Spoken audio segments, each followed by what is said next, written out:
The way that we speak is of great importance, with hundreds of people being denied a job each year on the basis of their accent.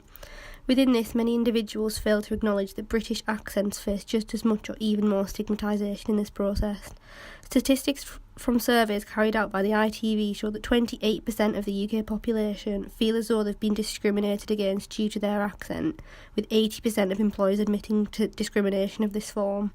As Mugglestone argues, the way that individuals speak is perceived to say a lot about who they are, while also informing others of their non-linguistic traits, including their social positioning and status, ideas about their friendliness, their politeness, and their supposed intelligibility. These non-linguistic traits are largely determined by linguistic stereotypes of what accents are considered to be good or bad, which makes certain ways of speaking more acceptable than others. By speaking the right way, individuals are perceived as having more, while speaking the wrong way gives the impression that they have less.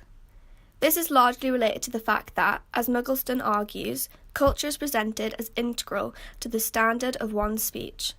Therefore, speaking correctly means that individuals have more knowledge, education, and capital in the eyes of others.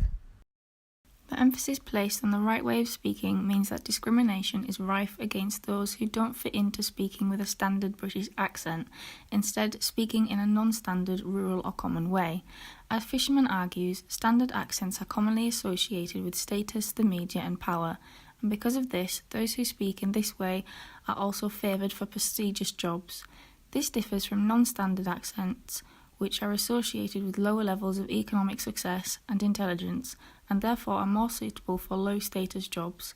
In the face of this, however, non-standard and rural accents are deemed to be more friendly, honest, good-natured and sympathetic than standard and proper English accents. But even when considering this, it is arguably agreed that the rural and non-standard way of speaking, which is commonly associated with the northern accent, is excluded and stigmatised from popular and powerful domains such as political domains, the film industry and broadcasting. Accents are deemed to be standard or non-standard through pronunciation, which George van den Hoff argued back in 1862 distinguishes the educated reader and speaker from the vulgar and uneducated one. Though all individuals populated across the UK face this problem, the pronunciations found in a variety of northern English towns and cities facing this are deemed to be classified into the uneducated category.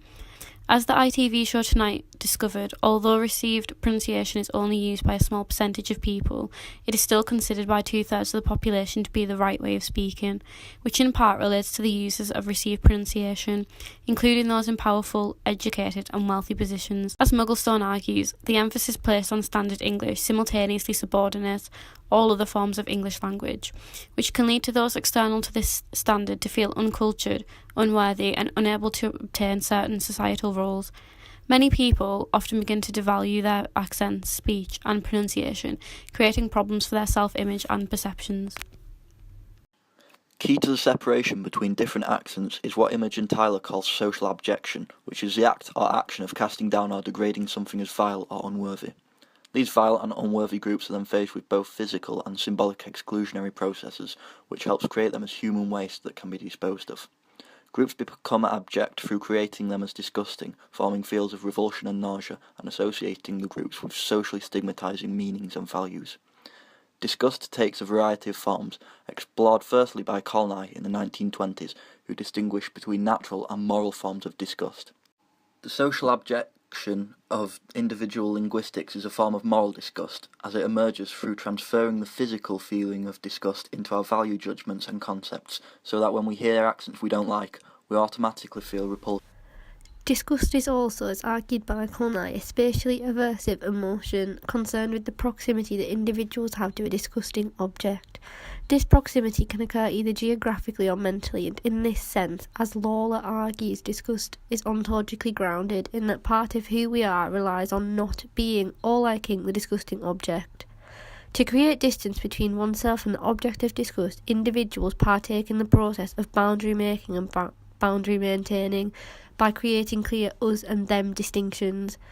Creating these boundaries, as Miller argues, helps prevent our way from being subsumed into their way. Farman argues individuals share mental proximity with those who they consider to be like them in terms of their interests, beliefs and objectives, thereby creating an us group. Within this, individuals feel more empathy to those they feel similar to, and though this isn't commonly applied to linguistic patterns, it can be, where the us group is considered to be those who speak with a standard English accent, which drastically differs to them. Balmer describes them as standing for a group to which I either cannot or do not wish to belong, and resulting from this, I expect my interests to be the opposite of theirs. Vaguely put, the us group will have similar linguistic patterns in terms of their accent and speech pronunciation, which will wholly differ from the them group, who, despite sounding the same as one another, sound different to the dominant perceptions enforced by the us group, and resulting from this, they face exclusion and stigmatisation.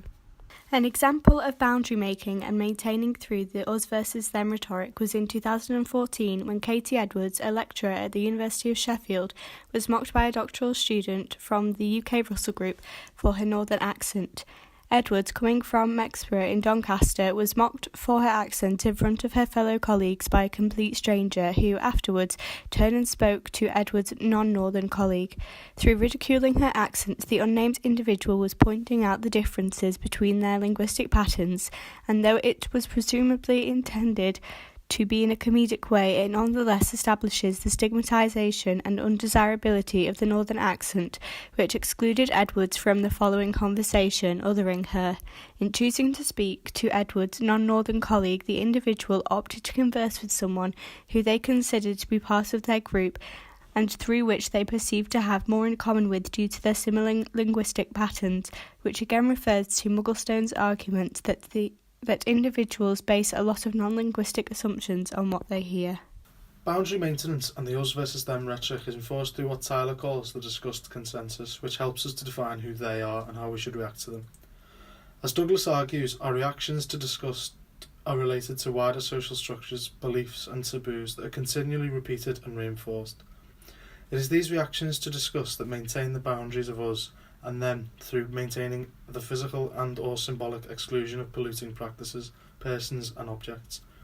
Predominantly, these have polluting bodies that have taken the form of a working class, who have been dismissed as disgusting and vulgar, particularly, as argued by Lawler, in relation to the middle class existence that is silently marked as normal and desirable. As Walker-Dean argues, these polluting and classed bodies have been cast to certain geographic locations, and frequently in Britain, the working class is largely, though by far not only, situated in geographically northern towns and cities, which means that the accents of those who reside in these places are also considered to be inherently working class, regardless of their actual social position. In following Lawler's argument, the working class are presented through narratives of lack narratives, which have become so widespread that they're considered almost ubiquitous, and therefore they remain unquestioned. The working class are presented as lacking material resources, knowledge, the right education, housing, and as Bourdieu argues, taste, all of which are believed to be translated through individual speech and language patterns, which are then judged by others. The northern accent is deemed to portray one's lack of education, knowledge and taste, particularly through different mannerisms and pronunciation.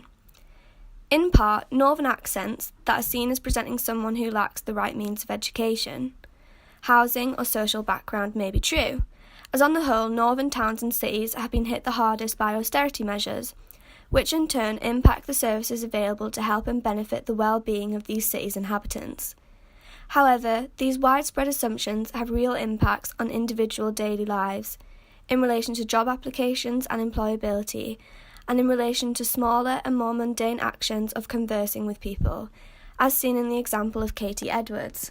The disgust of these accents, the bodies who inhabit them and the cities that accommodate them means there's a considerable lack of working class and northern narratives in popular media domains such as radio, TV and film. As Mugglestone argues, the voices we hear daily on the radio speak with a standard English dialect. Very few follow a rural, non-standard linguistic pattern. The same applies to representations in films and media, where we only see those speaking with standard forms of English. Those who do speak with northern accents or shows centred on northern subjects are often a source of comedic relief, such as fictional programmes such as Benidorm, as well as reality TV shows such as Geordie Shore. On the most part, the exclusion of northern accents from popular media reinforces and maintains the idea that working class and northern accents don't belong within such powerful and public domains. The working class are overtly shaped and stigmatised through different mediums, and as Tyler argues, the discussed consensus is developed through the repeated exclusion of northern linguistic patterns. Their lack of visibility means that when they do feature, they are different, abnormal, and shocking, and perceived as not belonging.